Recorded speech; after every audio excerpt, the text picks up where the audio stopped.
This world is not what you think it is. This world is not what you think it is. Close your eyes.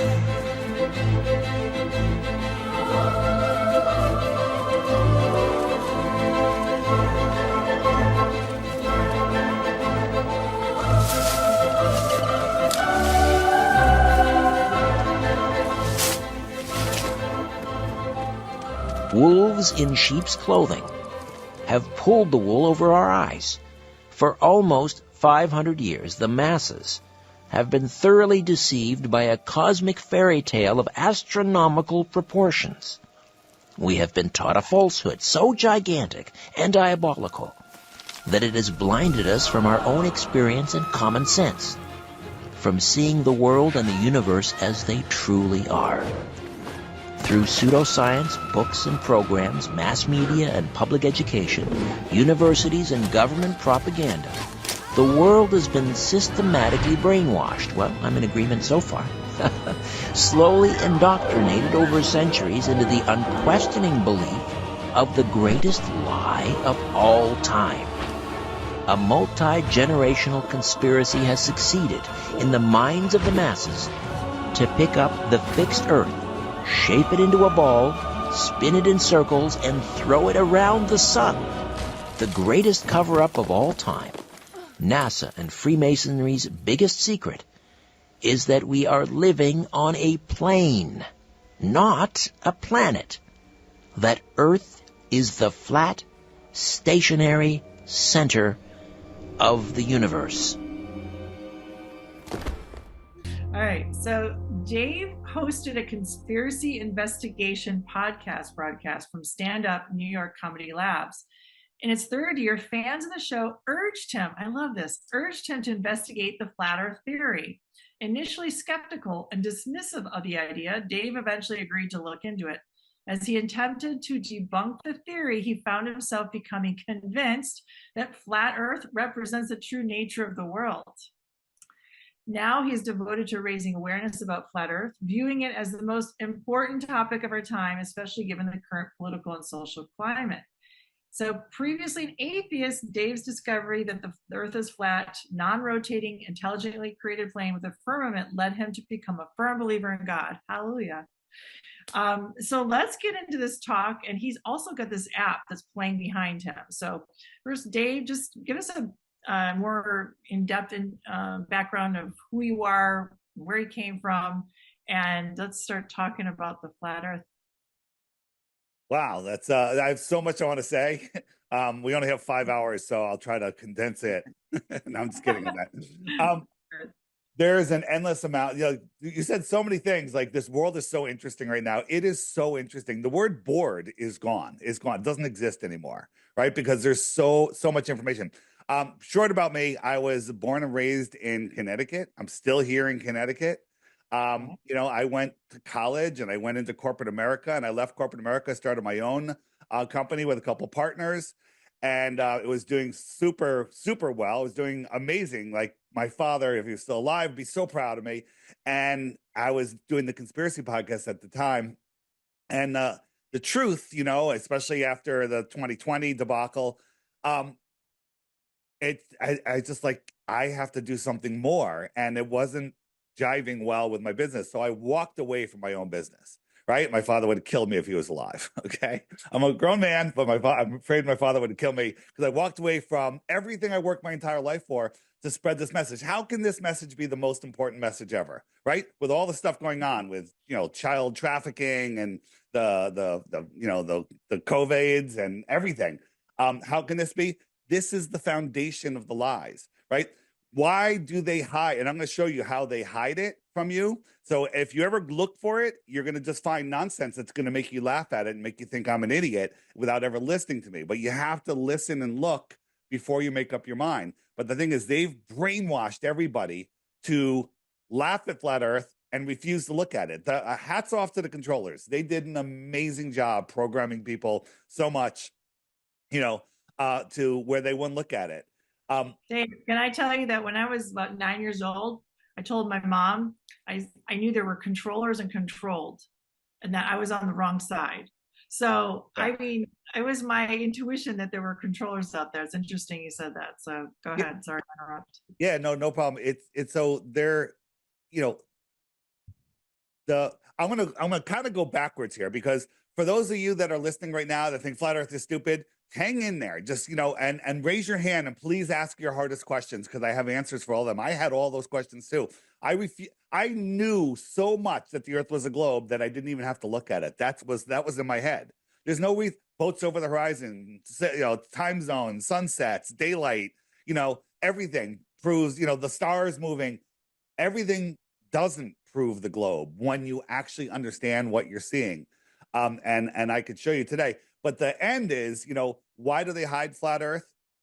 Because flat Earth brings you to God, right? You can live in a heliocentric world, Big Bang, made up by a Jesuit priest, not a scientist. Hey, there was nothing. It exploded, became everything. And then that everything turned into gas balls in a space vacuum, scientifically impossible. And then balls, and then a spark hit and life happened. And an amoeba turned into a frog that turned into a fish that turned into a monkey that turned into a human, right? This is what they want you to believe. This is what they teach our kids in school. This is what I believed my whole life. And in that world, you could say there's a God or there's not a God. You can have both. You have the choice. But in the flat Earth, even though we don't understand it fully, there is no option other than there is a creator. And so there are no atheists in flat Earth. And this is not a religious thing. This is not a faith-based thing. This is a science. Science works on religion, and science is science. Science works for everybody. Religion only works for those that believe. So once you understand that there's no other choice, this place is intelligently designed, you have to accept the fact that there's a creator. My whole life, I'd be listening to a great conspiracy podcast. These guys are knocking it dead, 9/11. I'm like, this is great. I got 3 pages of notes. Then they're like, let's stop and pray. And I want to read a Bible verse. And I'm like, oh my God, they're religious fanatics. Tear up all the papers, unsubscribe, and I never listened again. That was me. Okay. So now I know that actually a majority of the world is like that. There's a large percentage. I don't know what it is. Is it more than 50%? I think so. Don't believe in God. And so I feel my calling is to bring people to the point where they can't deny God. And that's where I draw the line. I say, now the journey's yours. You have to figure out your relationship with God. Right? So, when people say, people come to me, you have to do this, you have to do it like this, or you're going to hell and this and that. That just pushes people away. Whether it's true or not, it doesn't matter. It pushes those who haven't found God yet, consciously. It pushes them away. So I just bring them to a point where they cannot deny God. And the flat Earth is the one. I used to have on my podcast, I had a thing called Exposing the Big Three. And hope this doesn't trigger anybody. The Boston event. I'm saying I'm going to put this on YouTube eventually, so I'm being careful what I say. The Boston event, the Connecticut school shooting that sounds like a beach, and the New York City event. I called Exposing the Big Three, because those are just so clearly not what they were presented as. And I would wake people up to that, and they'd be like, wow, and then they go back to sleep. And they just forget. They're like, oh, there's different people, different administration, this and that, right? But when you wake somebody up to the nature of the reality that they're standing upon, and who they are, where they are, the power of their mind. Oh, that's what I want to say. You were talking about the blood. I'm going to get to that in 1 second. You can't unsee it. And once you see it, it literally takes over the rest of your life. Every single day before I get out of bed, I have a couple of thoughts that go through my head, and one of them is the Earth is flat, and this is an amazing realm that we live in, and what am I going to learn today? But you talked about your prayer changes your blood, okay? So that's just the beginning of what our minds can do and what blood can do, right? Everything is made from our blood, and they don't want you knowing that. If everyone finds out that there's a creator, everybody might start using prayer properly. Everybody might start taking their power back, right? Yeah. Last thing, and then I'll throw it back to you, is government. Govern, control the mind. Ment is the mind. Govern, control the mind. They have no power. It doesn't matter who's president. It only matters what power we give them. Lies do not exist in nature. Nature is God's world. Lies only exist in your imagination. Power only exists in our imagination. Money only exists in our imagination. So if we play on their ball field with their fake money and, and believe their nonsense, they have us so confused. They don't know who's a man, who's a woman, what's going on. Used to be you got arrested for punching a woman, punching a woman in the eye. Now you get a gold medal. It's insanity. And that's where they have us so confused that the world is lost, except the few of us, growing number, the exponentially growing number of us that are finding our way. And that's what they're petrified of. So there you go. I agree, because someone asked, well, what's really the big point of it? And well, it's because to uncover this major truth, this will perhaps shake the core of so many people where they will start really questioning a lot of the other things, because like you said, the sheeple, oh yeah, that's really bad, but they go back to sleep and they do it again. And it's a cycle. We keep going through this cycle. And then also knowing that there is a creator God. Wow, the awesome architect, the awesome artist, the awesome symphony conductor. So, and it puts the power back in our hands. That's what I see, But we have some questions already. So you tell me how you want to set this up. Do you want to start talking first and do that and save all the questions for later? Do you want to mix some of them in? You know what? There's no right way to do it. Since you have questions already, let's just start there because it'll just veer off. And if there's anything that's not asked that needs to be said, I'll say it. Great. All right, Sharon. All right. So we have Gregory. Yeah. All right. Go ahead. I'm sorry. I don't want to ask a question because I firmly believe that Dave is totally awesome. I've been following you, Carrie, ever since you started exposing the pandemic. And somehow it led me to Dave. And I was the one that suggested he got on your Tribe Talk. And I'm so happy right now that he's on. And I want you to just I want you to spread your truth, Dave. I love you. You're a freaking amazing man. Thanks, so, Gregory. I appreciate that. And also, please don't just believe me. Okay? I know. You're already there. You've already gone down that path. But if you're here hearing it for the first time, say, wow, that makes sense. Let me verify that. Try to verify everything. I have. Yeah, I know you have. I'm talking about other people. We've never met. I'm just saying because I heard that you've been following me for a while. So you've done it. You've done the work already. Yeah. And it's amazing. Thank you, Carrie, for having him on. I appreciate it. Right. This is the time that we start looking at the truth. We got to look at it, even if it's uncomfortable. And even if we have disagreements, isn't it great we can still talk amongst each other? Yeah. So that's the point. Yeah.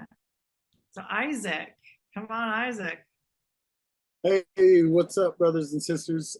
David, I actually haven't heard of you, and I'm glad to have you on and close this so I can open these more. But I just wanted to share that I've been down this rabbit hole, and it was pushed on me, and I didn't want nothing to do with it. I was like, it's not a salvation issue.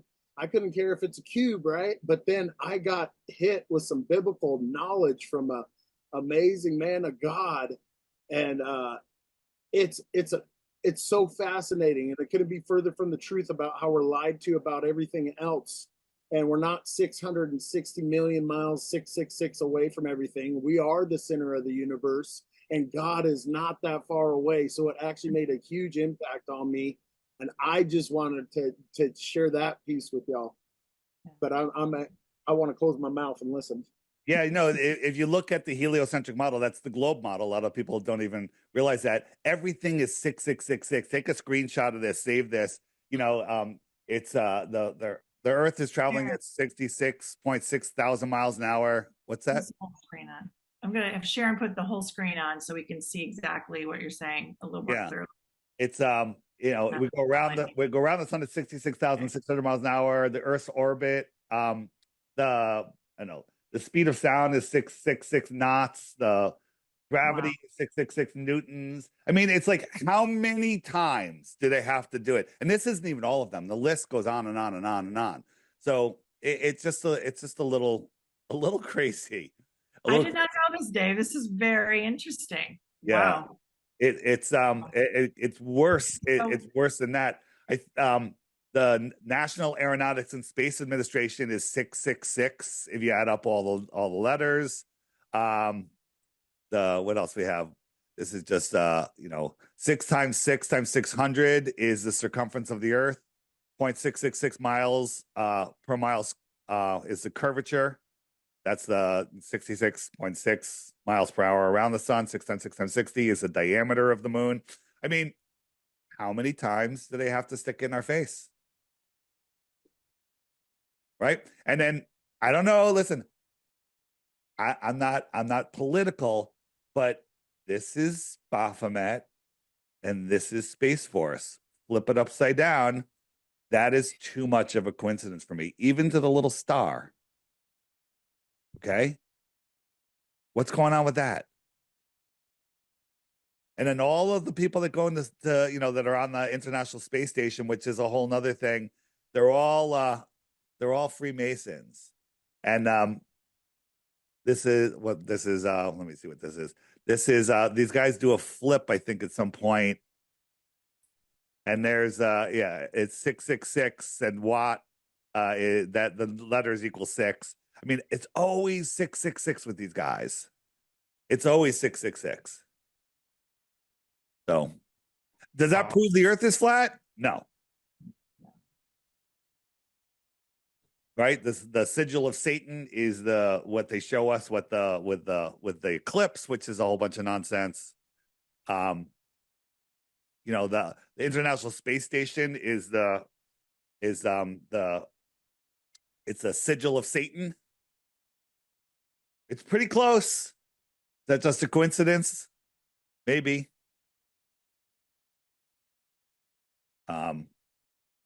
That's it. I mean, I can go on. There's a ton to go on there with. I mean, I've seen some videos that you've done where you're looking at the horizon and you're doing the measurements, and it doesn't make sense scientifically, Well, let's look at one thing. So we'll look at one proof, and then hopefully someone will have another question. Okay. So on a ball, there's a physical limit to. Got my ball here.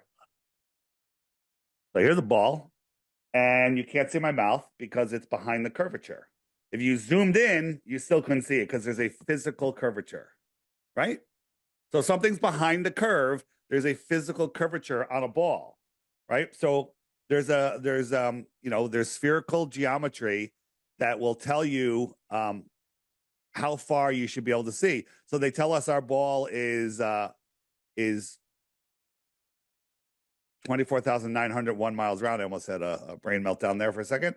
And so there is a curvature formula. That formula says if a 6 foot tall person standing at the edge of a perfectly calm ocean, not a single wave on it, perfectly clear, they should not be able to see the surface of the water beyond 3 miles because there's a 6 foot drop at 3 miles on the ball. That's the size that they tell us. That's what got me when I was like, the Earth can't be flat. I've seen ships go over the horizon. So I bought a super zoom camera when it first came out, the P900 from Nikon, and I zoomed in on a buoy that was over 10 miles away. Wait a minute. That should be behind, ready, 66.6 feet. But it should be behind 66 feet of curvature at 10 miles. And I had that camera a foot off the ground. And I could zoom in and see the water surface beyond it. Large bodies of water at rest lie flat, right? And water, when it's cold, will freeze flat, right? So this is we had a guy had this reservoir, lake, whatever it is, and he went out and he got his camera. It's frozen 6 inches off it, and he put these lights out here that are 8 miles, 7 miles, 6 miles, and 5 miles. Using their math, globe math, this one should be 30 feet over. I'm rounding down. I'm giving the ball the benefit of the doubt. I'm throwing refraction in there. 30 feet, 22 feet, 15 feet, and 9 feet below a physical curve. Remember, you couldn't see my mouth, right? They should all be at different layers behind there, but they all magically refract up and stop right at eye level on the same line. At night, in the dark, cold, no humidity, on a perfectly frozen flat lake. Or maybe it's just flat, right? The answers for these things are, when they say, oh, that's because of this and because of that, it's so pathetic. It's unbelievable. And, when people say, what about boats over the horizon, right? You don't see a boat out here. So as we're zooming in, we're increasing the angular size. And as we increase the angular size, all of a sudden you can go, oh, look, there's a boat, right? It's there. Now, look, Yeah. look at the side of the boat. My finger can't hide the side of the boat. But if my finger was closer, look, the boat disappeared. It's going behind these waves, these smaller waves in the foreground. Ready? A 3-foot wave can hide a cruise ship behind it when you look at how perspective works. Cruise ship will get smaller and smaller and smaller.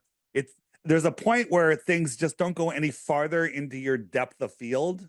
This gets more involved. We could spend an hour just talking about, about how that works. But I think the celestial objects are a big thing for me. You know, what about like the moon? The moon one day can be this small. The next day it's huge. Right. And then it's in a completely different spot of the, of space, above you. And it doesn't make sense because in 24 hours, how can it move that much? In 24 hours, how can it appear that much bigger or smaller to you? In the stars that are, going around, it seems like the Big Dipper, no matter where I go, is right there.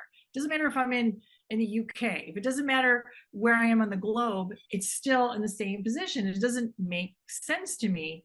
So I'm just looking at the celestial objects and how they're moving. They don't make sense. I don't know if anyone else has noticed that. Have you just kind of just looked in the sky before? So let's look at this. So this is I'm standing here and there's this rock here, this ball. Cement, I would say, what they told us the moon is dusty and dirty. I'd say this is more reflective, but the sun's out. How come that's not lighting me up? This moon lights me up. I can read a book by that moon. It casts my shadow on the ground. It's so bright. And it's reflecting sunlight. And the farther you are away from a light, the dimmer it gets exponentially. I'm standing right next to this. It should be way brighter than this. This actually, if I was 100 miles from it, should be brighter than the sun for us to see it at the brightness we see it. This is like, you got to you got to actually think this stuff through. It's called the inverse square law of light. Every time you double the distance of something, it's a quarter of the brightness. Every time you half the distance of something, it gets 4 times brighter. So if this is 1 lumen, halfway to the moon, it's 4. Halfway from there is 16, 30, 32? No, 64.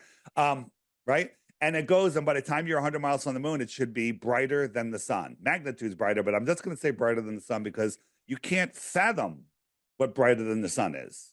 No one's ever seen brighter than the sun, right? But it would be magnitudes brighter than the sun. And so that's the first problem with the moon, right? When you start really analyzing these things, we don't have all of the answers, but we can falsify the globe model. We can falsify the heliocentric balls floating in a space vacuum model, and falsification is independent of replacement. Okay. So looking at all these things, do you think a lot of people have this problem? They're like, well, can you go to space? Can you do all these things? And, to me, I don't know what you say, but, the Bible talks about the heavens. There are different heavens, different layers. What do you think about that? I think that those heavens, layers of heaven are much closer than we think. I think, that water holds memory. You're talking about blood and prayer, right? So water, they talk about the heavens above us, a non-physical realm, right? Water is everything. I have a video on the app called "What is Water," and it talks about water and God and how water is everywhere. Water is just like God. It can be related to God in a lot of ways. We're water. Water, God's within us. Water's within us. Water's everywhere. God is the source of life. Water is the source of life. But when you look at the heavens above. So real clouds, when there's real cumulus clouds with sharp edges, they're kind of morphing. They kind of look brain-like. They look sentient to me. I see them as sentient, right? But then when there's evil up there spraying stuff into the sky, they turn into a slurry. It's literally a war. Now, people are like, oh, why would they spray themselves? They're killing themselves. I don't think it's about poisoning us. They may be poisoning us, but I think it's a war in the heavens right above us. That's me talking. That's my speculation. But to believe that gravity holds everything down, gravity holds the air down, but trillions of pounds of water can float in the sky in clouds. That's stupid. It doesn't make right, sense. right. You're not stupid. Now my shirt, I'll lift it up. It's stupid. Okay.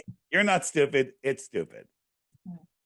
Well, I like the plasma theory more, the fourth state of matter, plasma. And that's truly what can hold up the water, water molecules. It's 10 to the 36 times more powerful than gravity, right? You've been listening. This goes more into, and then that goes into our heart. Our heart produces a plasma, our blood can produce a plasma, and we have control over that. The more we get into closer with God, into that state of being close with him, our creator, the more we our energy, our frequency is higher, and we have a more structured or plasma state. I just love that. Right. But that's a power that comes from our heart that's measurable. We can measure that. Right. So and then that goes into quantum physics and space-time too. What does flat earth have to do with salvation? How do you dilute something? If I had a glass of milk, what's the best way to dilute it? Dump it into a swimming pool? That would be probably wouldn't even notice it. Dump it into the ocean? It's gone, right? Right? Dilute it. How do you dilute God? You pour it into infinite space, expanding space. They tell us our universe is expanding it's like a billion miles a second or a minute or a day. I forget. It doesn't matter. It's expanding into nothing, billions of miles constantly, every moment. What does that do? That some people go, well, that just makes God all powerful. That dilutes God, right? Like, how can God is, if you read the Bible, God is right above us. It's the center of earth. A lot of people say Polaris is where God's throne is. I can't deny that.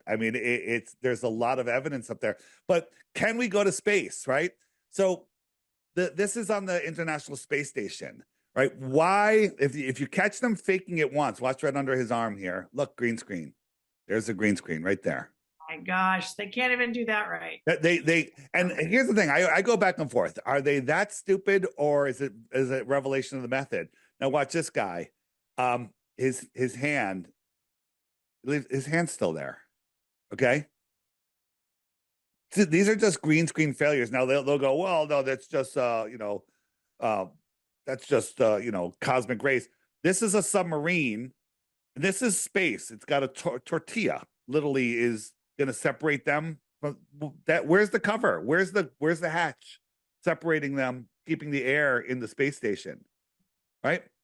So this is on the Chinese space station that appeared out of nowhere a couple years ago. They also forgot to film its construction, and they got a glass of water on the table. How do you have a glass of water in space, right? Maybe they're trying to tell us something. Maybe they're leaving us behind as clues. Right. During this live stream, the colors change, showing that they're using, green screens, everything brown turned blue.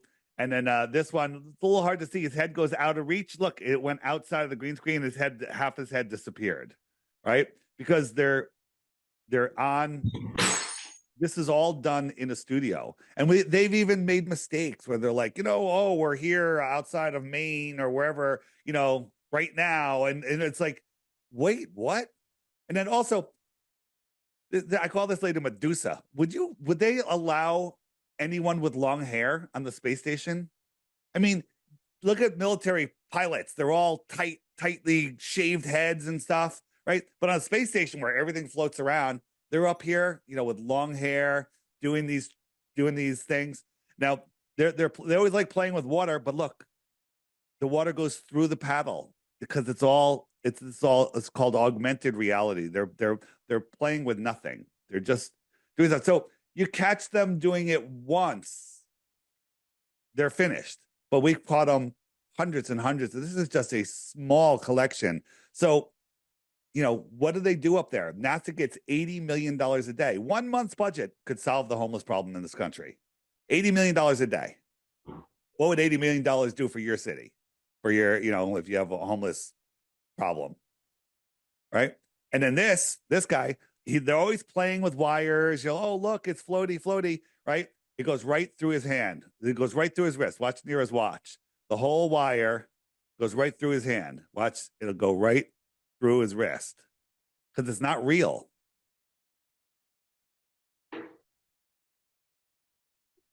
Did that?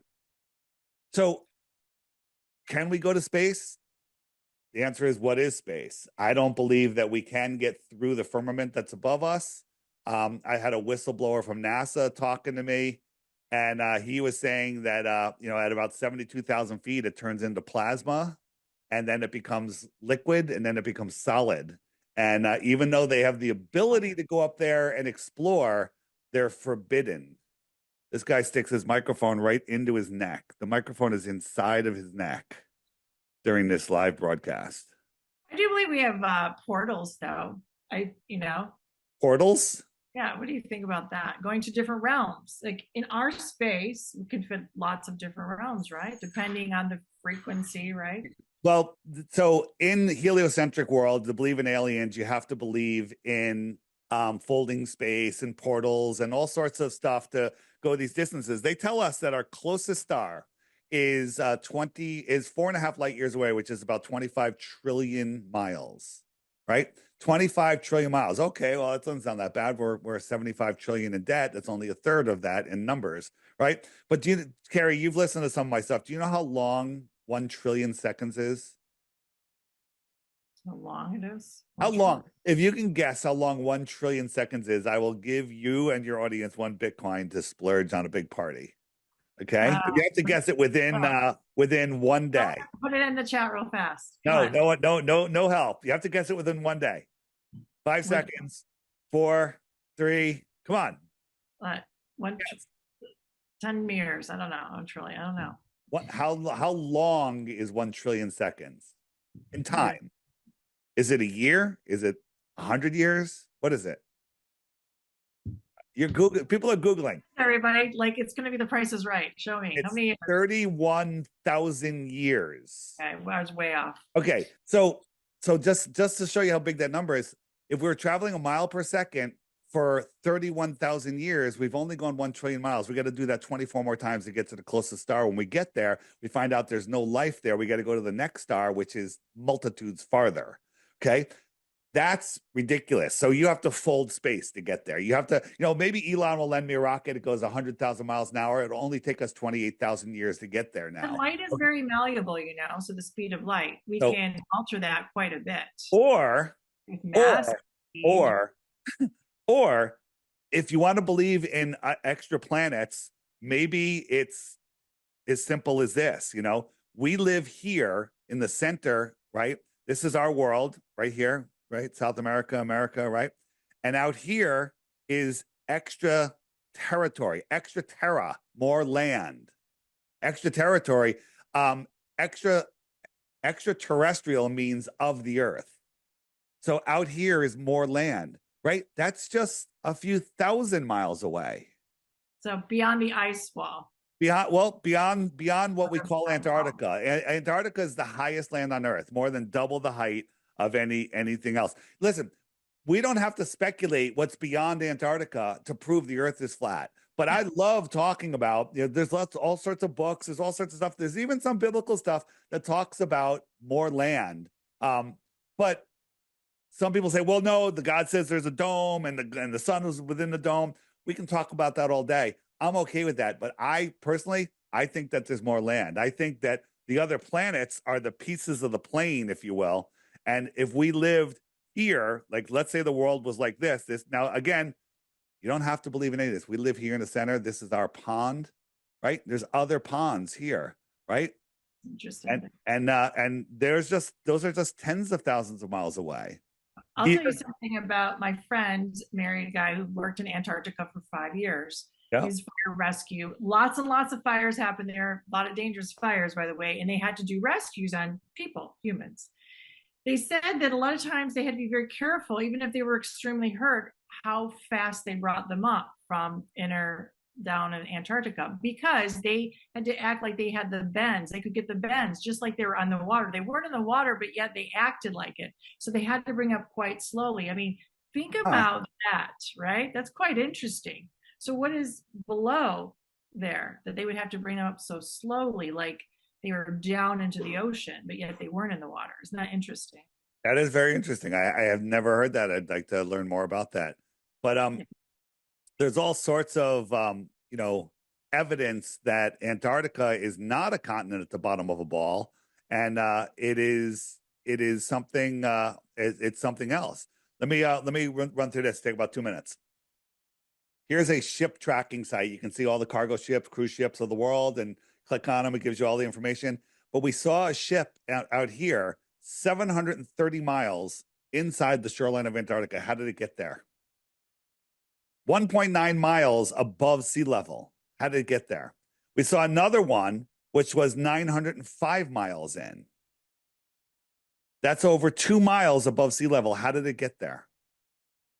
Right? So people don't want to answer that. So when we look at this is an old map that was found in a Buddhist temple, and it was published in 1910 or somewhere around there in Hawaiian magazine, a Hawaiian newspaper, showing all of these continents out here. So what is going on there? So here is there's an island called on one of the ships. Hold on. One of the ships that we clicked on, it said it didn't give us any information other than the ship was 850 meters long, 80 meters wide. That's gigantic. And it was registered to the nation of Kiribati, or Kiribati as it's pronounced, but it's spelled Kiribati. And and that's all it said. It didn't tell it with no destination, the regular information wasn't there. So when we zoomed in on Kiribati, I had to put a pin on it because it's a tiny little sandbar in the middle of nowhere, right? And then you do a little research on Kiribati, you find out that all these countries, China, America, Vietnam, they all say it's a very important trade route. Wait a minute. Why do you have to stop here if it's for this island? What are you going to get? I mean, it's sand. There's just there's nothing there. America gave them $10 billion recently. For what? You didn't hear about that. And on that island, somebody found a Captain Cook hotel, bed and breakfast, whatever. Captain Cook is the guy that tried to circumnavigate Antarctica, which should be 13,000 miles around. It took him 3.5 years. He went over 68,000 miles, which doesn't sound like a globe. But that's just interesting. That doesn't prove anything. And then when we look at the ships that are all hooking up to their gigantic pier, if we click on any of them, it says destination unknown or destination Christmas Island. Those were the only two options. Christmas Island. What's that about? And if you look into Christmas and all of that, and Santa and Satan and NASA and T minus out of NASA, and then they talk about T minus. NASA is Satan, is an anagram for Satan with the T. So then you look a little farther and you find out they did all this nuke testing there. I don't know if you guys are aware that nuclear bombs are not as described. Are you guys aware of the nuke hoax? They're not. I know the radiation is not. Oh boy! All right, we'll go there. We'll go there in a minute. And this is the thing. First I'm going to take your ball away, then I'm going to take your nuclear bombs away, and next thing I'm going to be telling you that vaccines aren't good for you or something like that. So time zones on a ball would be 24 lines from the North Pole to the South Pole, sectioning up the world like sections in an orange, right? That's how time zones work. Right. And so if we look at all the time zones, that would be how the time zones work. But the time zones don't do that. They're very weird. And the International Dateline does this. It goes across 3.5 time zones. It's like, why would it do that unless you're trying to fudge everything onto a ball? And what's at what I call the most interesting spot? Kiribati, right there. Kiribati, right? And so that's fascinating. And then funny thing is, when all of these videos about this started going viral, I'm going to get to a good point in a second. They changed the name of the island. So you Google it, it brings you to another island on the other side of the world, and they changed the name from Kiribati to Karamati. This just happened like a couple months ago. Right? Why do you think they changed the name? because they don't want people Googling Kiribati and finding it and looking at it and wanting to go there and wanting to investigate. They're literally trying to, you tell me why they changed it. I mean, maybe it's a Mandela effect or something, right? Be. Right. Someone asked if you could give us some, I feel like 3 different facts of why we have to think about flat Earth. I mean, these are really interesting because we're being lied to. Yeah. One thing after another, lie. Get that. I will do that in 1 second. Let me just finish this. Okay. There's 19 time zones in the north, 24 time zones between the tropics, and 32 time zones on the outside. How does that work on a ball? They should just be 24 time zones from top to bottom, right? That works on a flat Earth, but if you wrap it around, all of these 32 will have to squeeze in tighter so you can pretend that they don't exist, but they're all out in the ocean, so there's really no way to verify them. So just finishing it. So why would it be called a why would it be an important trade route? Well, what if there was a trade route from Kiribati out here, right? Out here to these other lands. What if there's other civilizations, advanced civilizations out there? What if they're trading tuna fish, computer chips, weapons, children? I don't know. Right? What if there's other ones? How would you know? Because you never even heard about it until this conversation right here. Yeah. And how did those ships get in the middle of Antarctica? So what was that? What was the question? What did you want me to answer? Somebody just wanted to say, hey, here's some 3 facts about flat Earth. Is probably Or why it matters, or proofs of flat Earth. Proof of flat Earth. Yeah. All right. So we can see too far.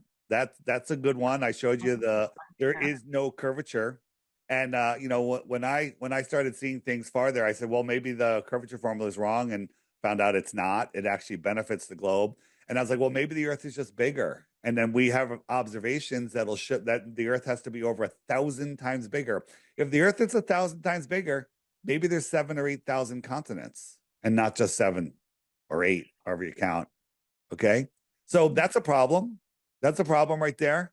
But you still have to account for curvature, and you'd be able to measure it even 1,000 times bigger. And there's never, ever, ever any curvature. If you try to Google flat Earth, you won't find anything. But on my app, which can be found at flatearthdave.com, and I'm not, I just put it out there to save everybody time. There's a question mark button right here, and up come the frequently asked questions. Right? I love them.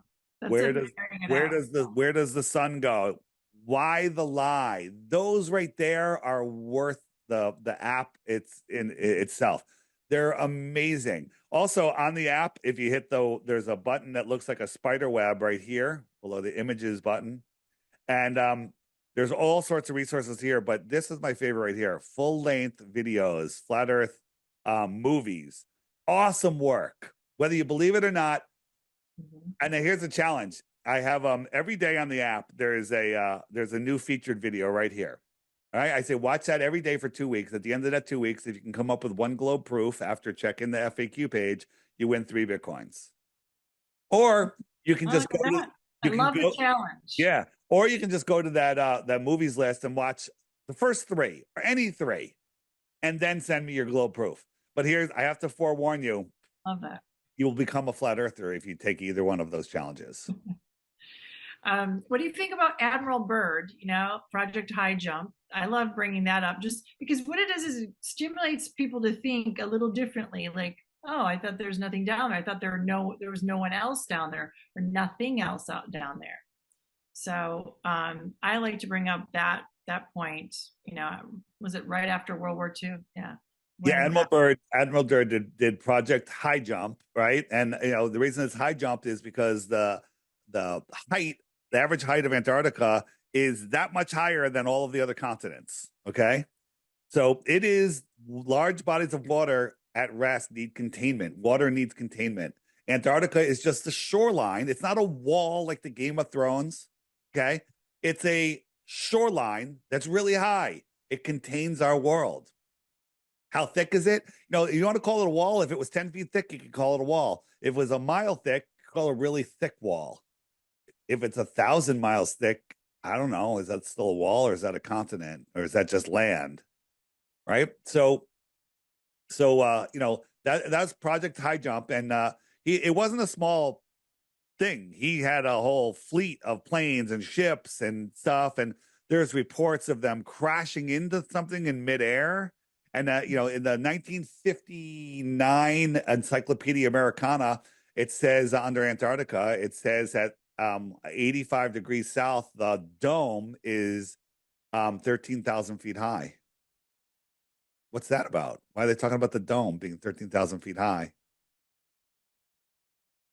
Yeah, they supposedly went there and they got their butts kicked, right? There They, was some well, kind of that yeah. that that is that the one story is they got their butts kicked, they were sent back, and the aliens and Russians, and it's a bunch of nonsense. So, They're aliens. No, it could just be another. It's inhabited by some other people, right? right, but it he came back and there was a whole ticker tape parade, and then he went on the news and said he talked about more lands bigger than America beyond the South Pole.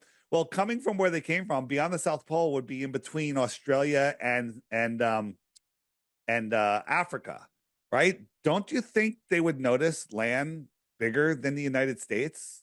No one has ever set eyes upon, he said, right? And it's it's weird. And 6 months later, he died, strangely in his sleep. But during his interview, he's got this flat Earth map with a clock on it, right? Do you know what the most accurate clock in the world is? It's not a Swiss watch. It's the sky clock.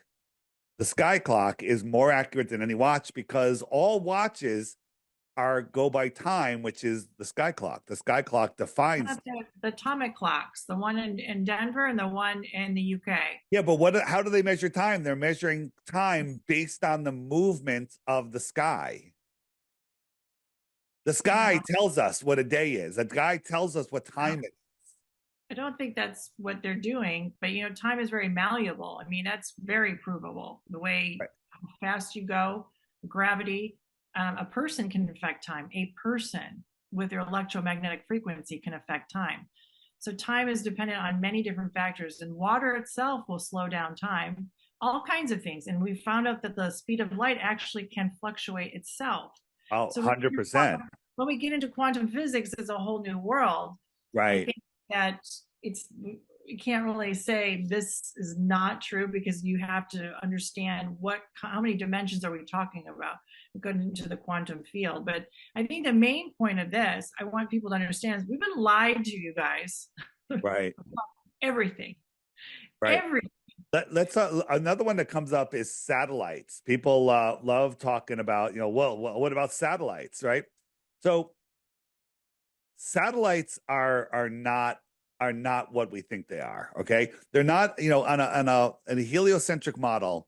Let me show you. The Earth is spinning at 1,000 miles an hour. So a geostationary satellite is a satellite that stays over the United States. So let's just say it's over the middle of America. Well, the Earth is spinning at 1,000 miles an hour. So that satellite's got to go up in the air and stay and match that spin, which is faster than the Earth is spinning because it's making a bigger circle. So it's got to stay over the Earth at that exact spot. But at the same time as we're spinning, we're circling the sun at 66,000 miles an hour, and not a circle. It's in an oval, speeding up and slowing down, speeding up and slowing down. We're chasing the sun at 500,000 miles per hour. Somehow that satellite is matching all of those motions and staying over America. I mean, most people's minds just melt at this point because they can't figure it out because we weren't taught to think spatially like this, right? Now think about this. You ever track your phone or use something GPS tracking?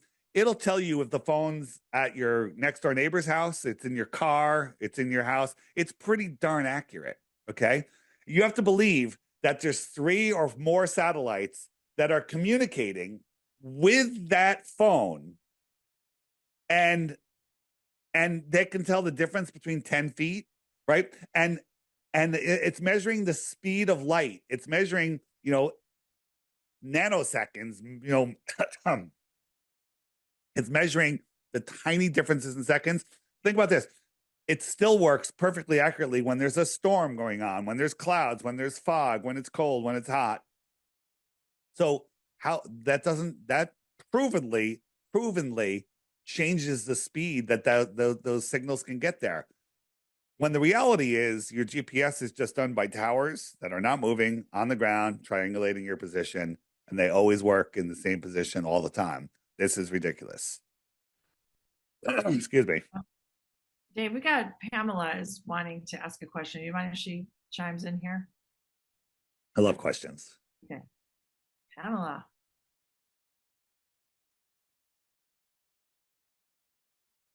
Dave, Yes.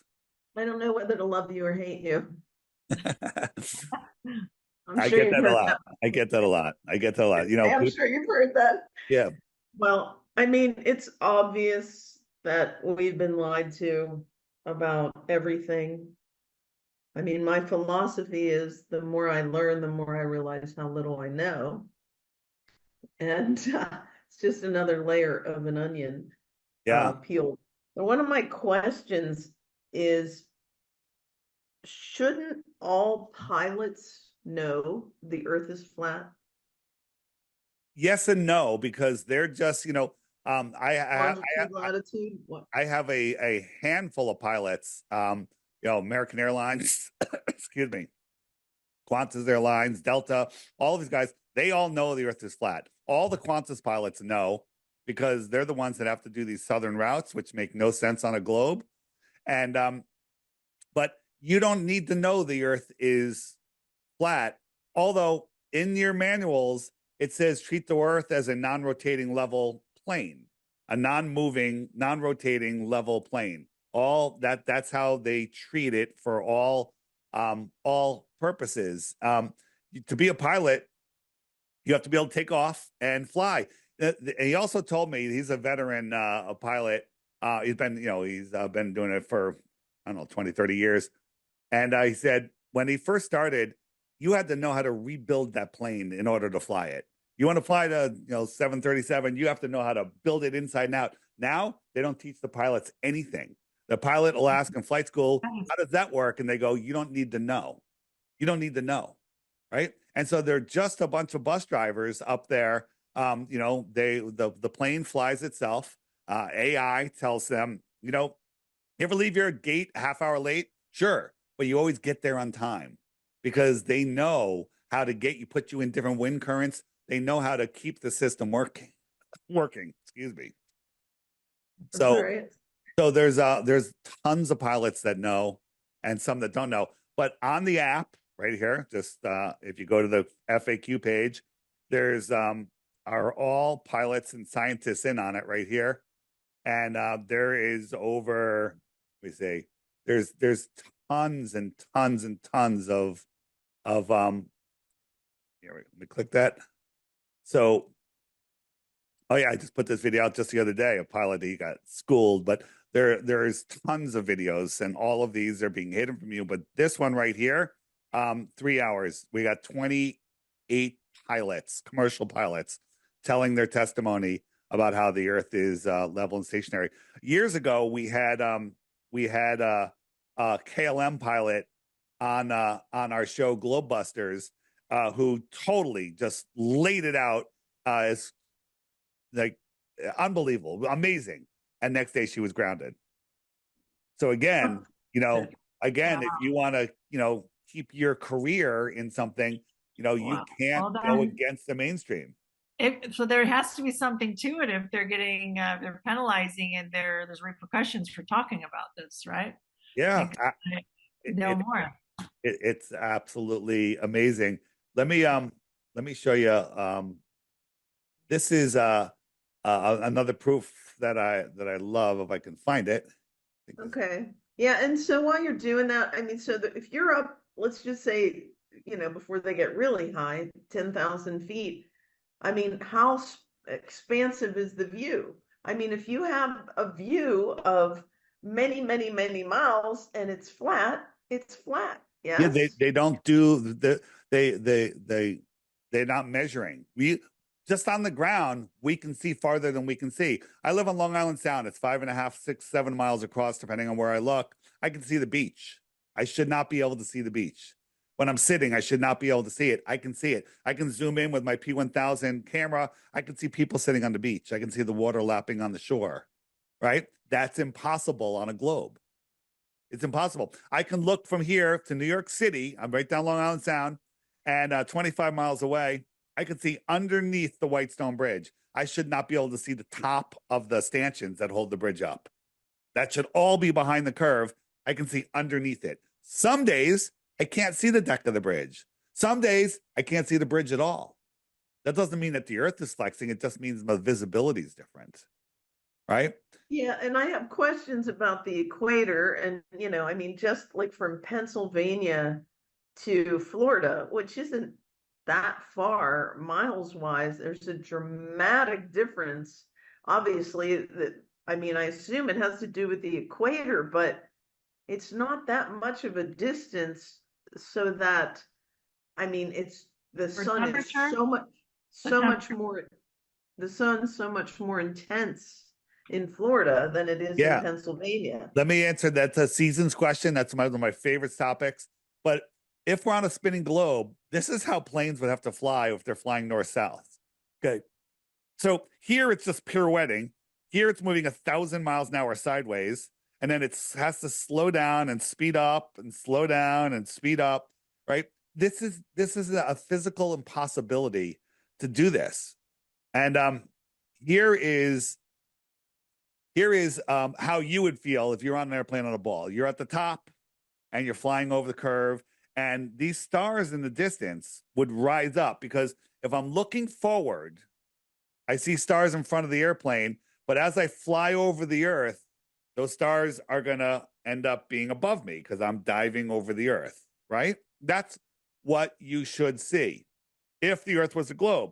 So here's a flight from, I think it was Berlin to Brazil, and we're looking at these stars, 4,000 miles.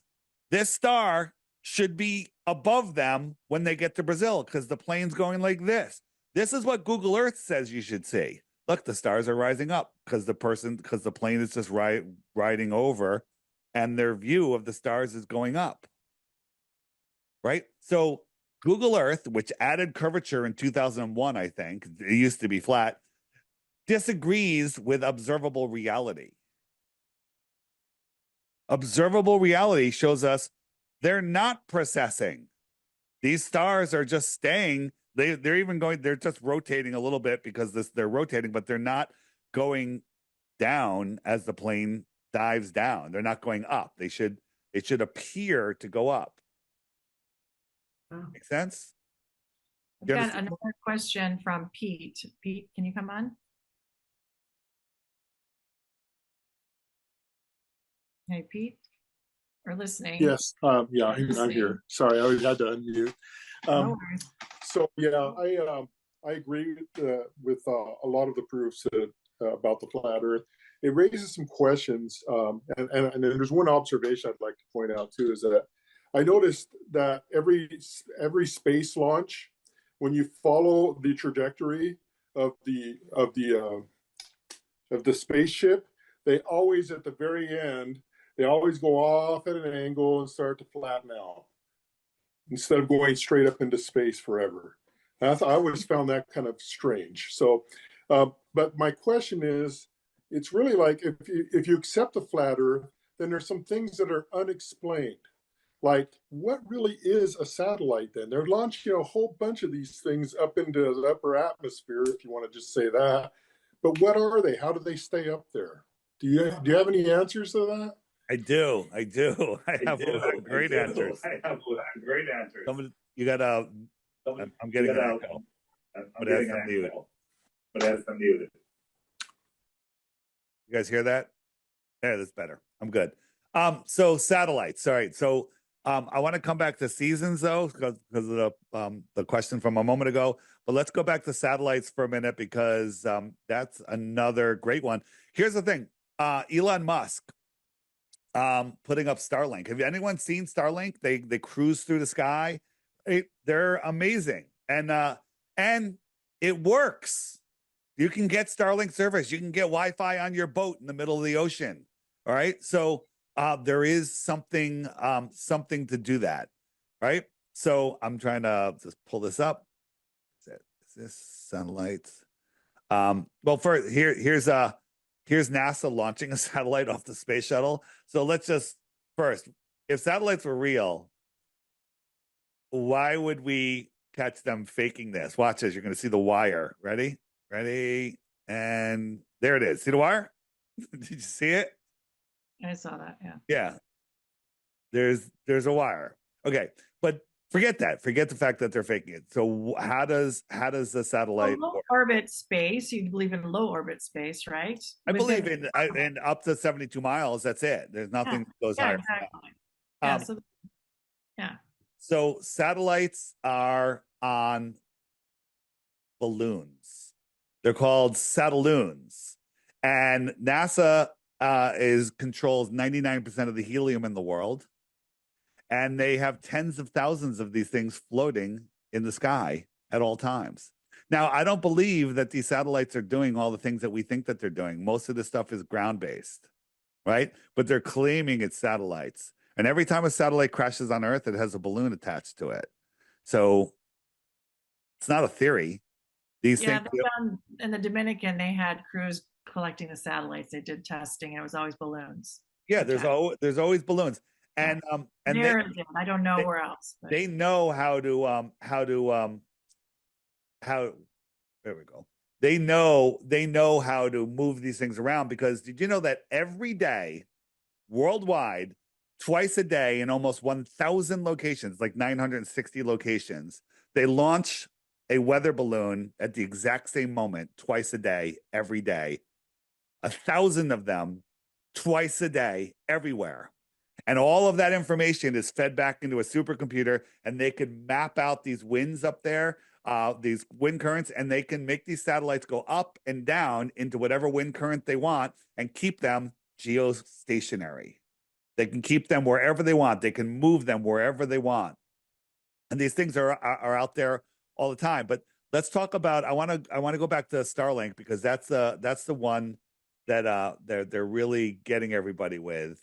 And I wish I could find where I put the Starlink thing. All right, so here's a 747 on the ground, gigantic plane.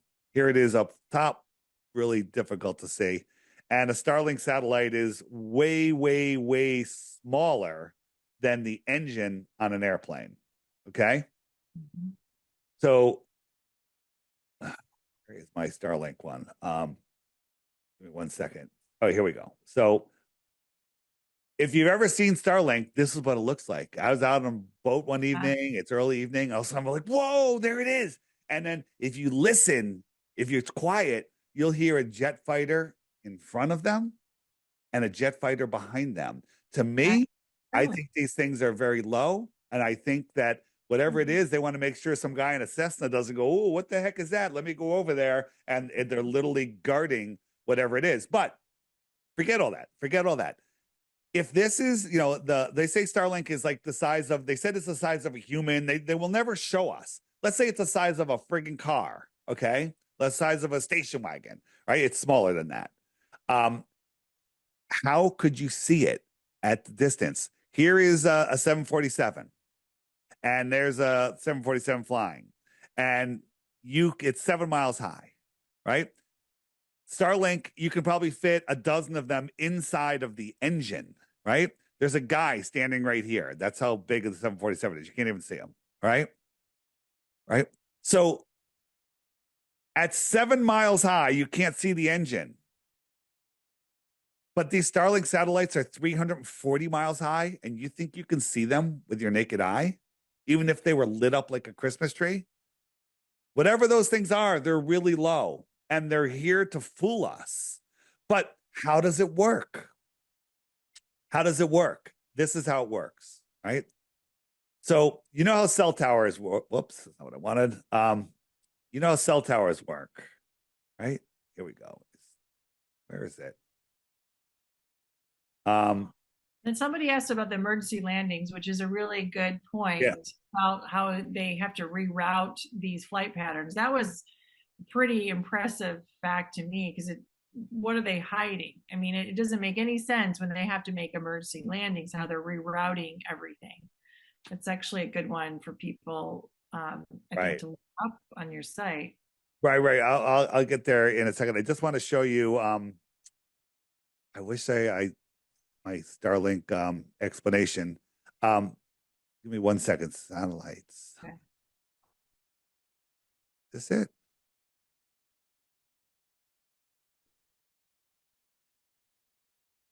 Nope, that's not it. Oh, here we go. All right, so we know how cell towers work. They got all these cell towers. They have their range, and you could drive through them, and you never lose your signal, right? I drove from South Jersey to Connecticut. I was on the phone for like 2.5 hours. Never lost a call. Beautiful. If you were standing still and those towers were all moving, it would still work as long as you were inside the range of one of them. If those towers were taller, they'd have bigger circles and you need less towers. Everybody understand that? Right? You understand this? Yeah. Am I following? So what does a cell tower need? It needs electricity. It needs to be serviced every once in a while. Things go wrong. And they need to be everywhere. They need to be in visible range. They need to be in visible range. So they need power. They need to be in visible range. You have these satellites, impossibly falling through a space vacuum, following all the motions of the Earth, speeding up and slowing down. None of that makes sense. What does make sense is what already has that equipment on it. It's serviced every day, has electricity, and they're everywhere. And the answer is airplanes. Commercial airliners are everywhere. And all you have is you're getting broadcasts from these commercial airliners. Your satellite phone is just a strong cell phone that's on the right frequency that can connect to that 747 flying above you. That 747 will relay it to the closest tower or to another plane, to another tower. And then once you're connected, you're connected. I flew to Austin, Texas. I was on the Roseanne Barr show last month. And on the plane, I uploaded 3 videos. I edited stuff. I was checking emails. I was communicating with people on all different platforms. Not a hitch the whole time. That's all it is. All of this is done is just done through airplanes. So there we go. So emergency landings. Yes. Yeah.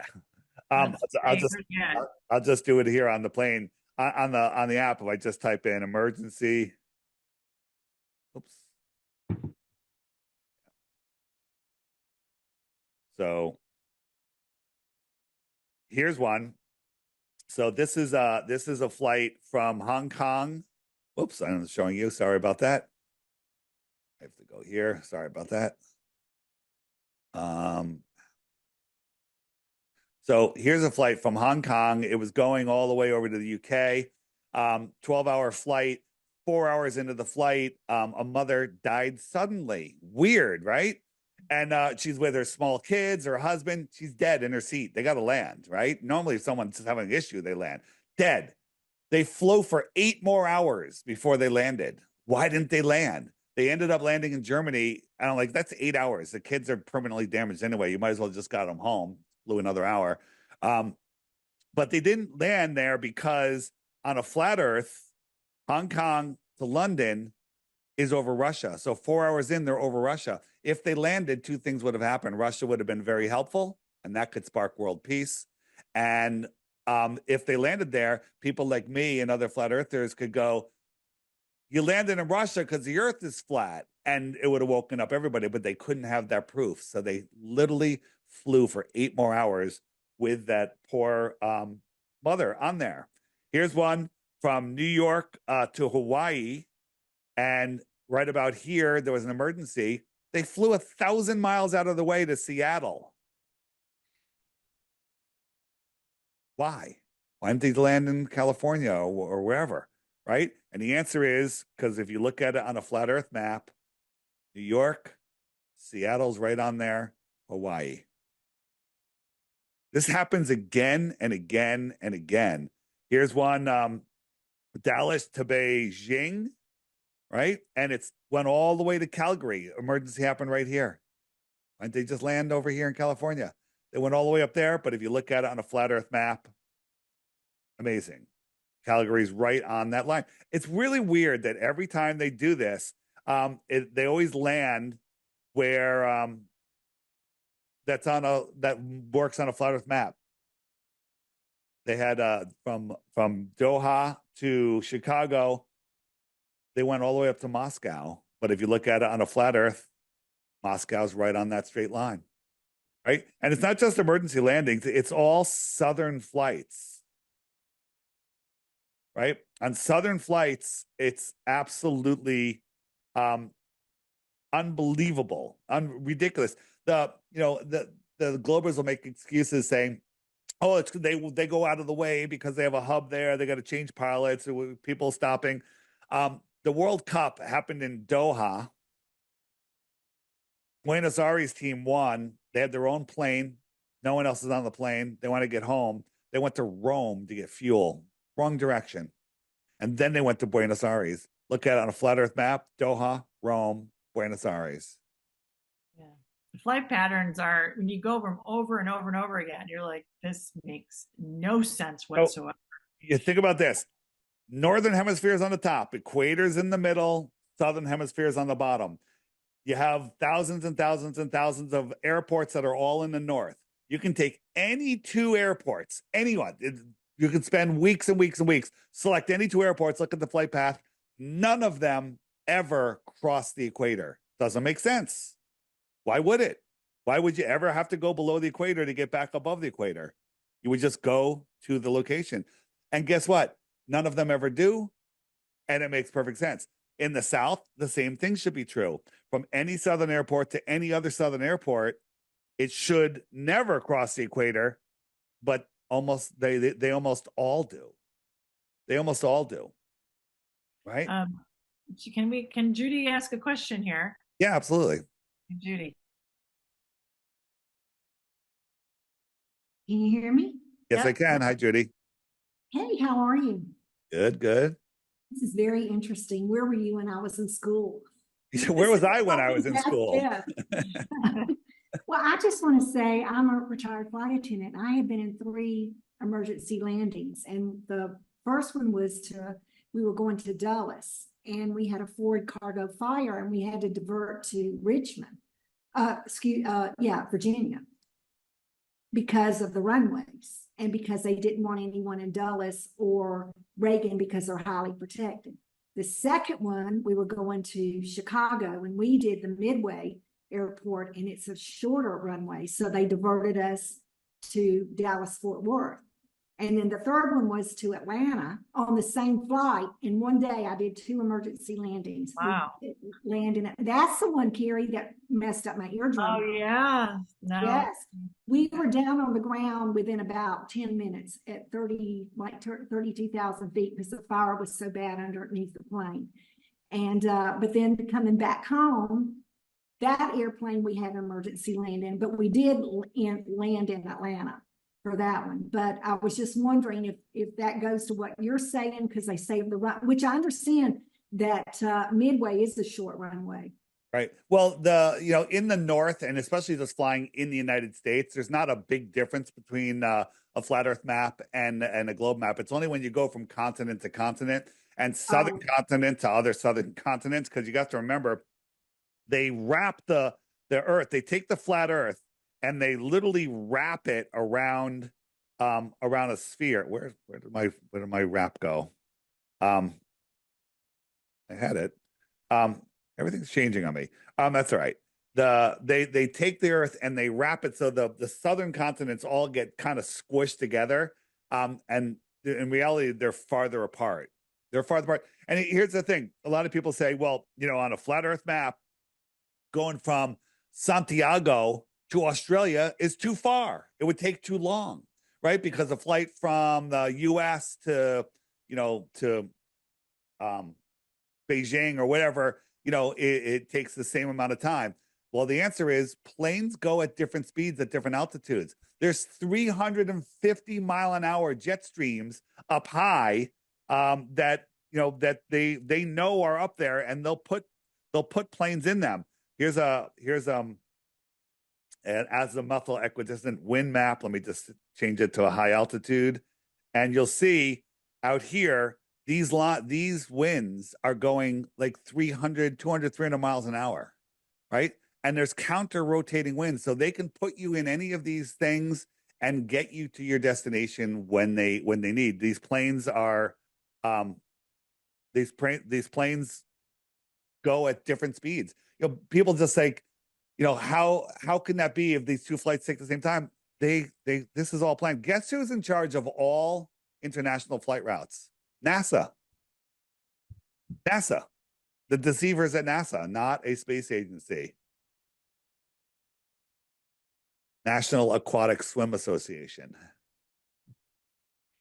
I mean, I think the whole point of this is not to tell people like, okay, now you have to make a decision, flat earth, round earth, for me. It's that I want people to open up their eyes and their minds to that we've been lied to about a lot of things.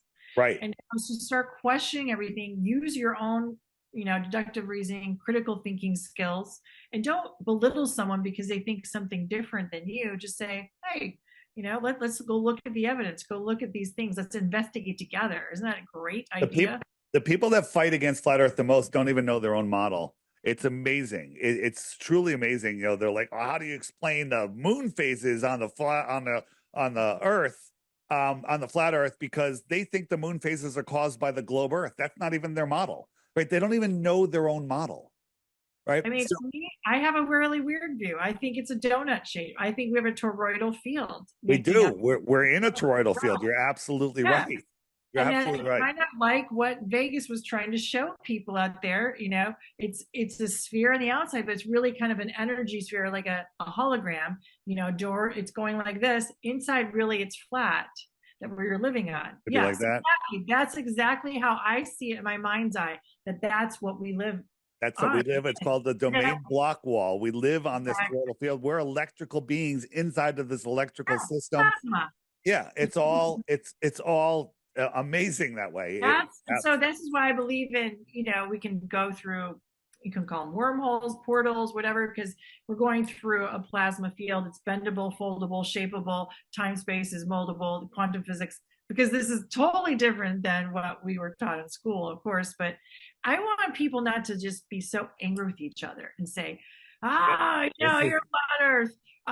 So just start opening our minds up to, we've been lied to. This is obvious. They've got people to the point where people will fight over this, like people will lose relationships. In here, I have added 2 new buttons recently. I got this old world button with the griffin on it. If you haven't looked into the old world, on my website, flatearthdave.com, there's a big banner that says Old World Order. Start there, okay? It's a free video. Just watch it. Google won't feed it to you. But I also have a biblical button. And when you click that, there's all sorts of biblical stuff here. There's a great course by this pastor. His name's spacing on me right now. Marty Leitz, excuse me, does Sunday morning service. He swears a lot, but he's awesome. But he uses it in a really loving way. So not for everybody. But the biblical stuff right here, 24/7 feed, biblical, amazing kids course on biz creation science, mind-blowing stuff. But in this biblical course one, I think one of the top videos there is one called Dear Pastor. It's an 8-minute video. And it's I'd say it's the best intro video to somebody that is a Bible believer, but doesn't know about flat earth.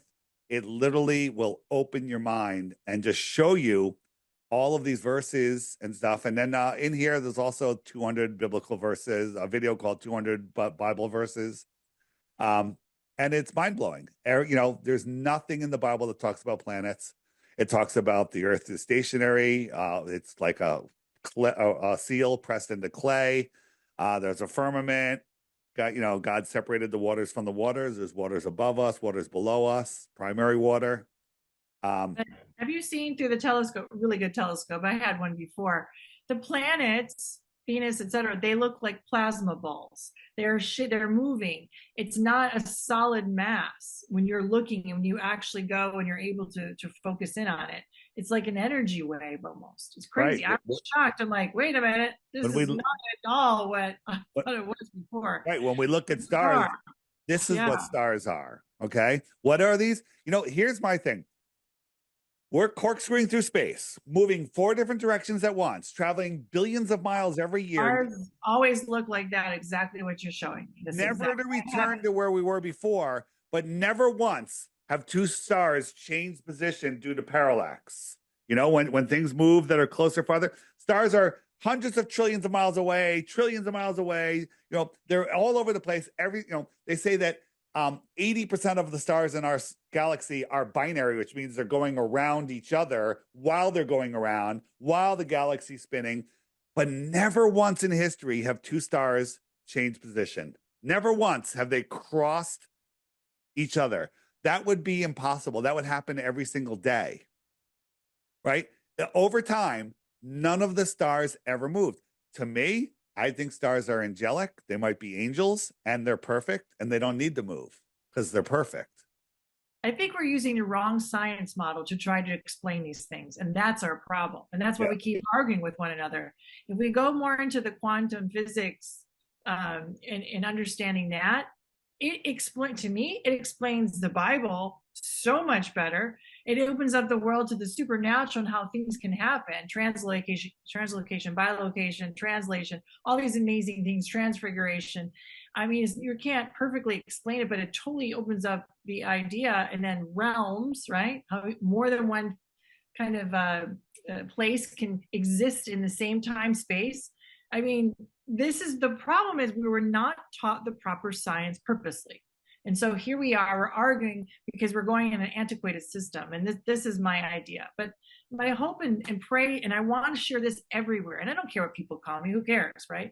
I want them to think, and I want them to debate and have a healthy debate and be able to ask questions and not, condemn the other person, because we need to start working together, you guys. We're on the same side, remember? We're not supposed to be fighting amongst each other. But once we start to know the truth is always going to lead us back to our Father Creator. Right. So I built this app and it bypasses the algorithm, right? You can find it at flatearthdave.com. The app is $3.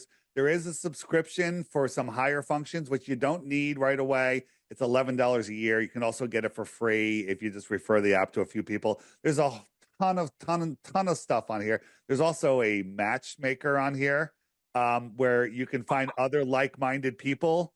It'll blow your mind, because all of these, we call them blue dots, right? All of these blue dots are people that are awake and aware and unjabbed and they have flat Earth weddings. That would be fun. Oh, to see. there's flat Earth babies already. Come on, there's flat Earth babies.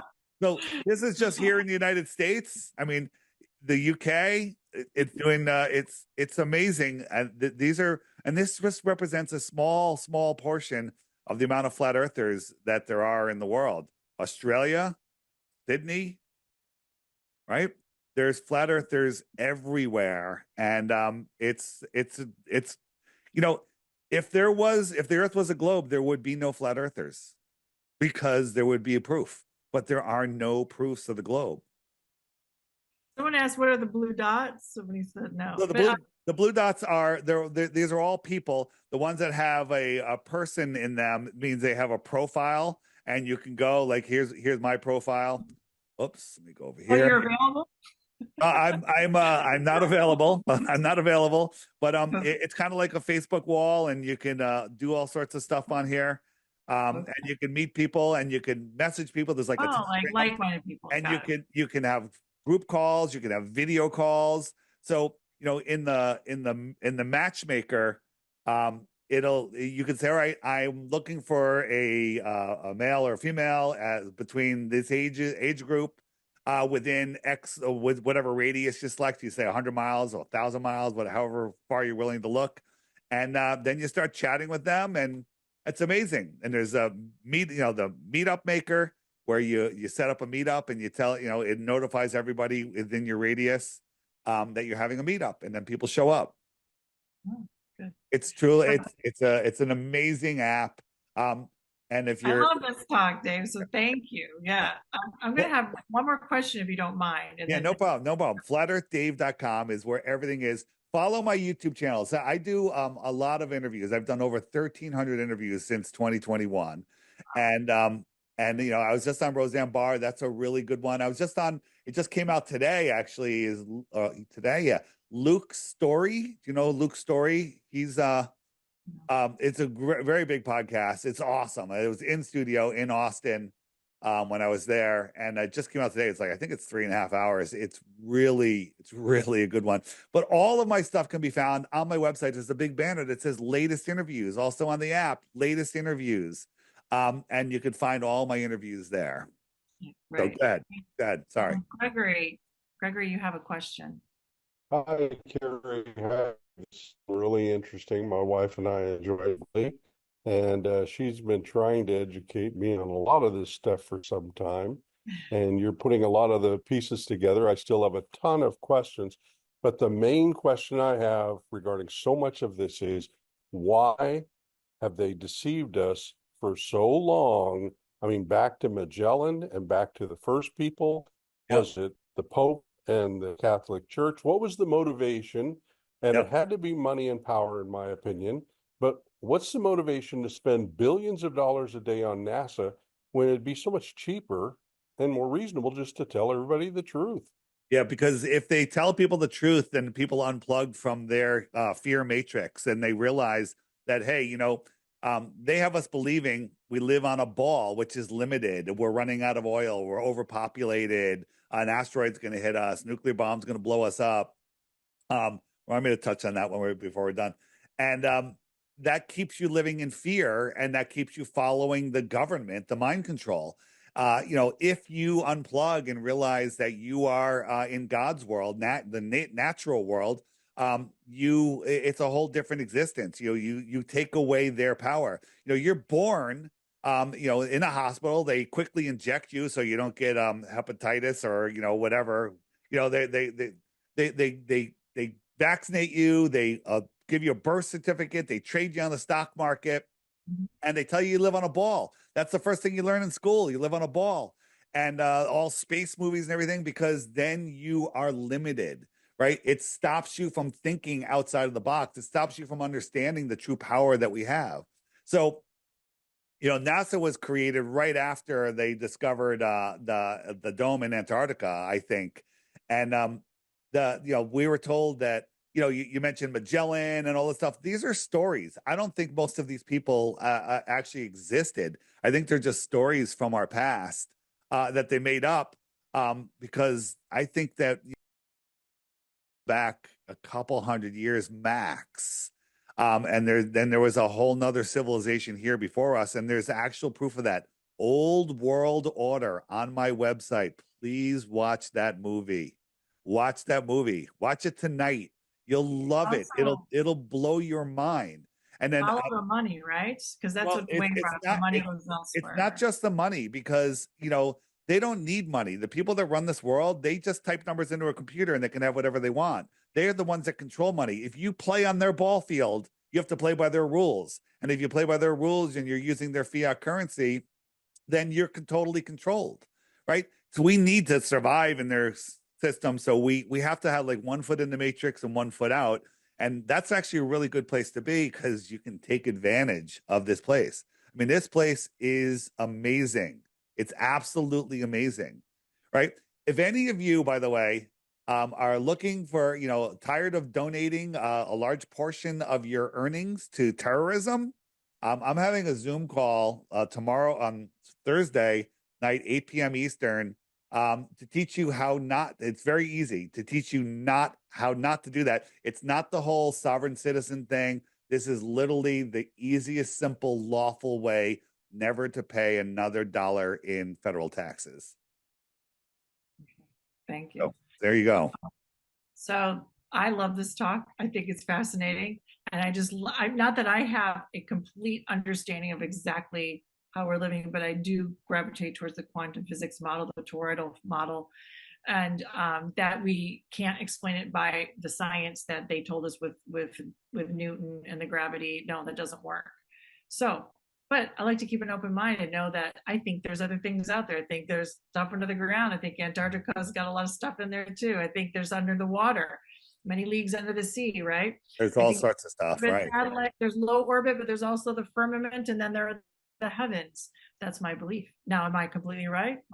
I'll find out God when I meet God, right? So We don't need to speculate what's above where we can reach or beyond 60 degrees south where we're not allowed to go. Can I just go to this seasons for 1 second? Because somebody asked about the difference just in a short distance.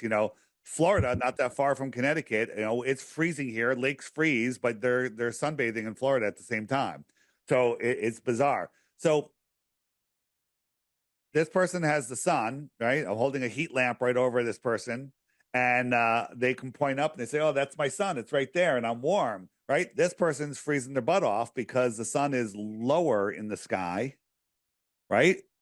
And he's farther from it, right? Imagine it's cold day, and this is the heat lamp, right? So then the person, without lowering the sky, the sun moves over.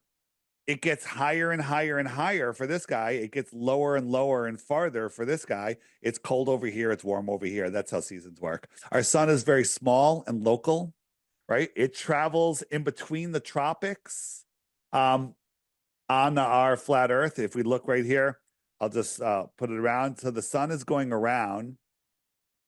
This outer yellow line is the Tropic of Capricorn. The sun goes out there on December 21st.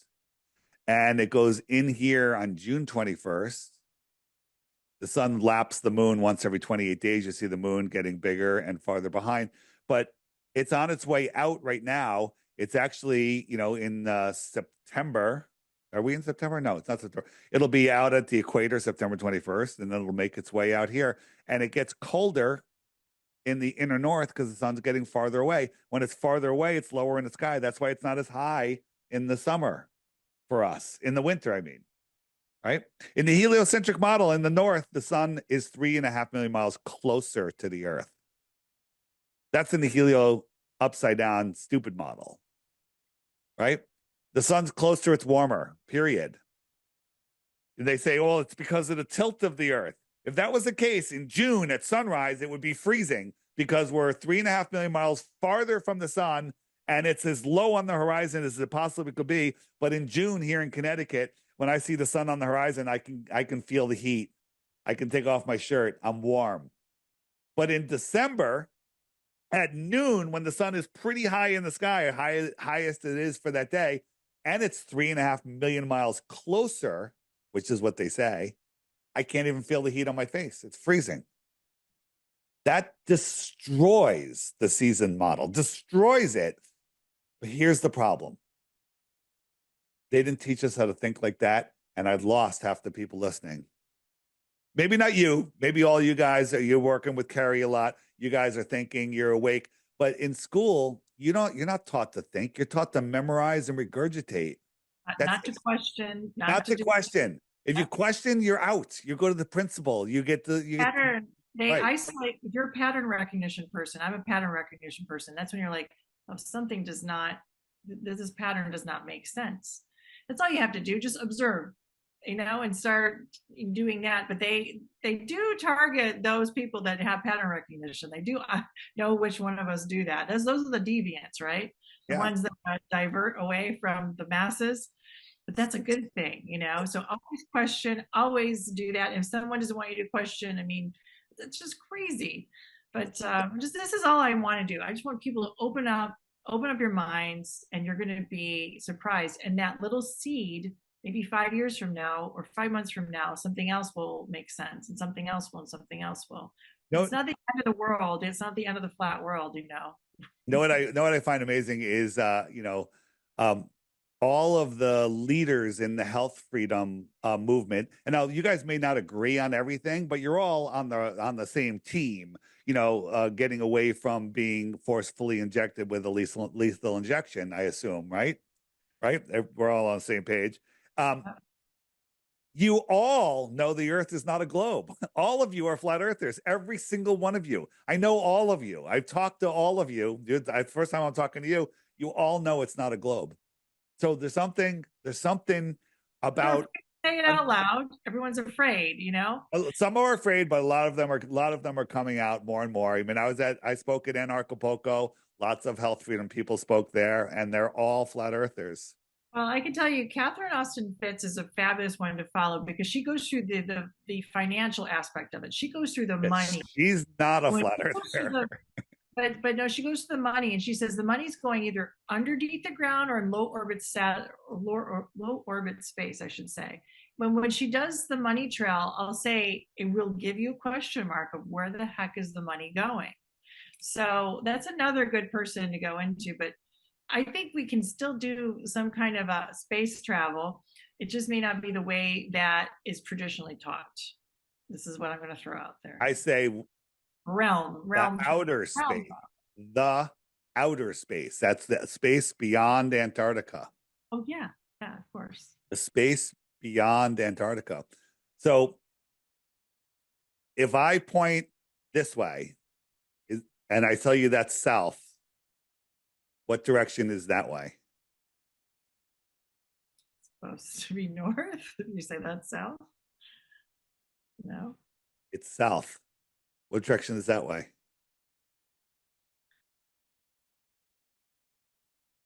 It's also south, right? If my arm is the North Pole. If you're looking at a compass. If you're looking at a compass, right? So your compass will point to the magnetic north. Pretend a tree in your yard is the North Pole. It's magnetic. Mm-hmm. And you and I are standing on opposite sides of that tree with our backs to the tree, and we both start walking away. North is behind us, so we're both walking south. Okay, yeah. Right. Mm-hmm. So this is how it is. North is in the center. East and west are circles. East would be this way. West would be this way, right?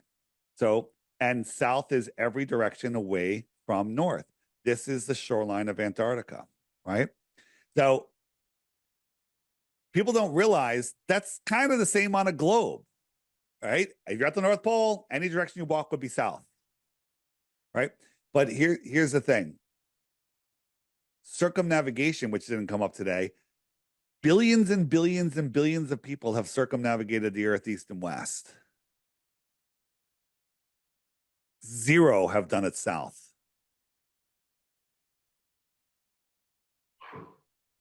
0 have done it south. Why is that? Well, we know that's why it is. It's because the earth is flat and you can't do it.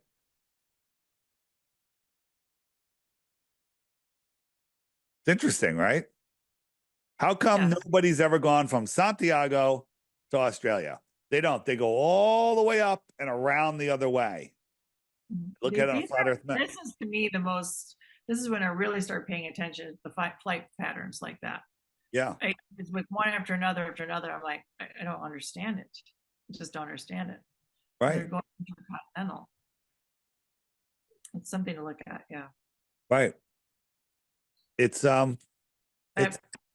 what are so do you have any closing things? Because this is just an intro to the flat earth. There's so much information. What I tell people is I always tell people, again, don't believe anything I tell you. I'm probably pointed to some things that you haven't thought of.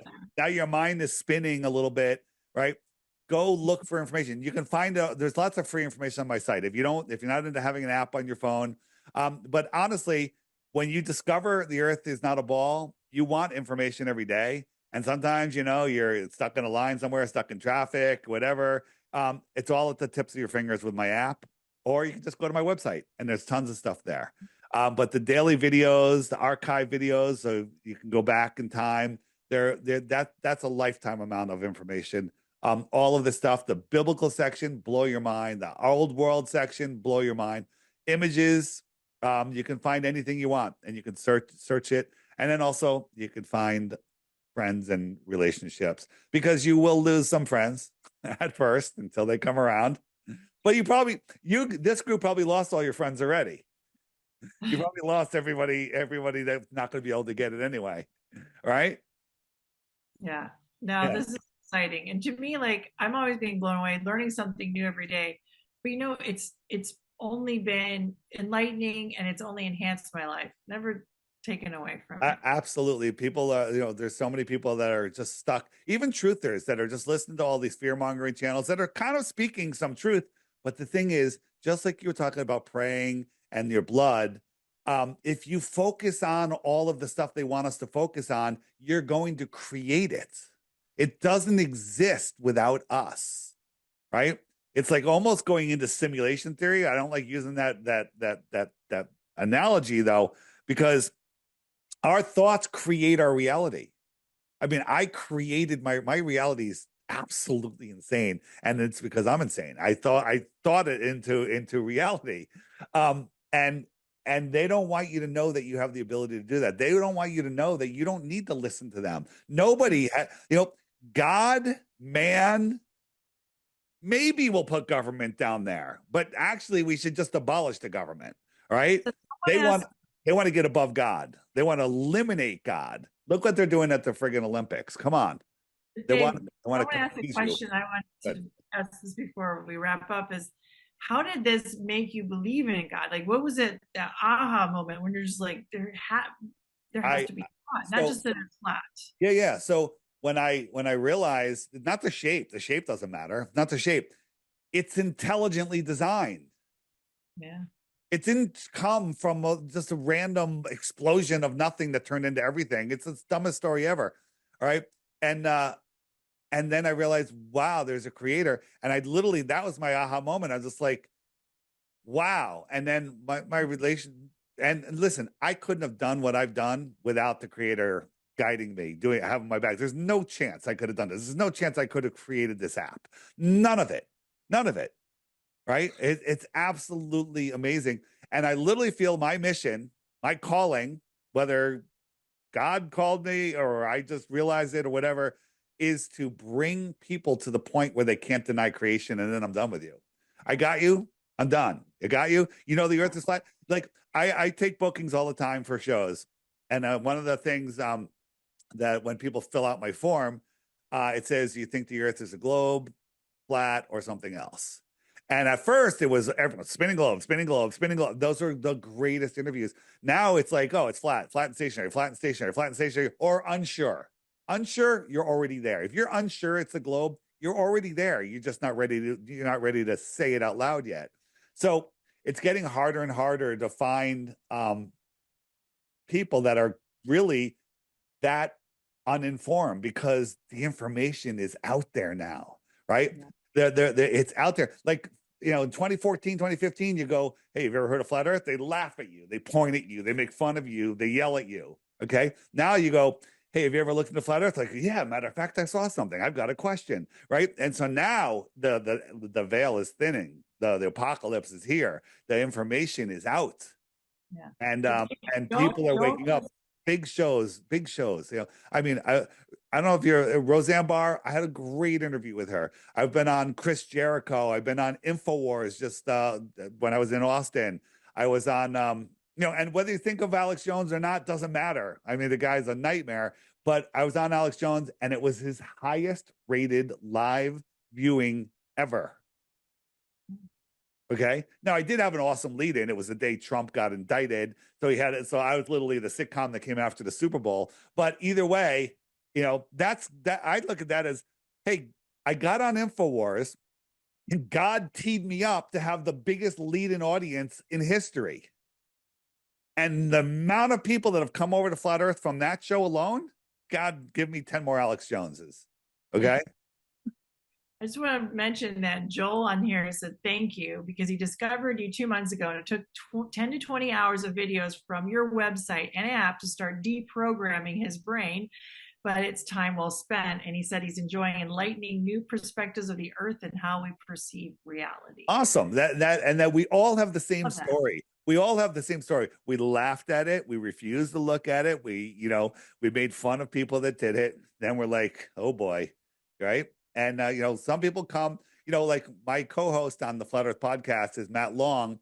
And he comes from the total biblical side. He wrote a book, The House That Jesus Built, the house that Jesus built.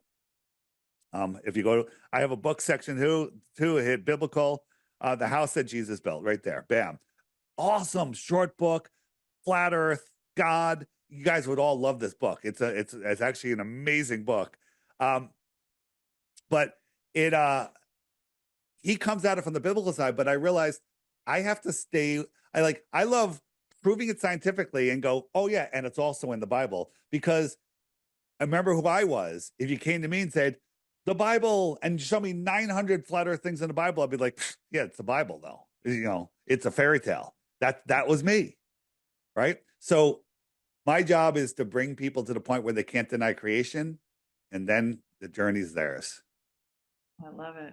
This has been amazing talk. So we're going to make sure we have this on social media and share it around, and just share it to your friends, just see what they say. And let's start talking about things. So thanks, Dave. And we're going to make sure all your links are there. I'm going to get your app on my phone, actually. I'm going to do that tonight. Nice.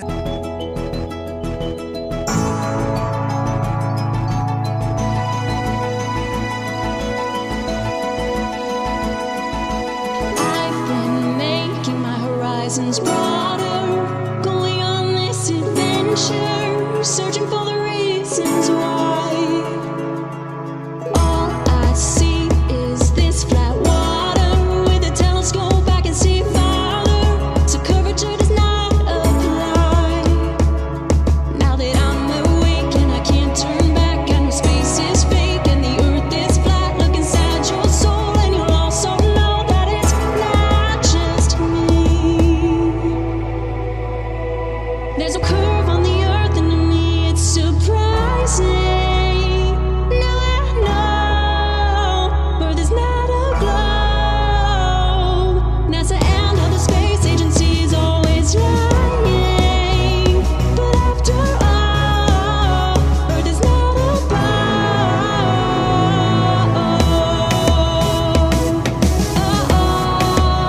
Oh, it's not a globe. Yeah. I know you think you're educated, but you're simply indoctrinated. They're trying to control your mind, teaching us things that can't be proven, like Big Bang and evolution, but we're actually all divine. My eyes are open wide, all my fear is gone. God is on my side, how could I go wrong? People seem so blind to what's going on. It's not hard to see. See the sun as it shines on the sea, local lighting, but they say it's so far away. Sometimes it just seems like they're not even trying. There'll come a day when people say there's a curve on the earth, and to me it's surprising. No, Earth is not a globe. NASA and other space agencies always lying, but after all, Earth is not a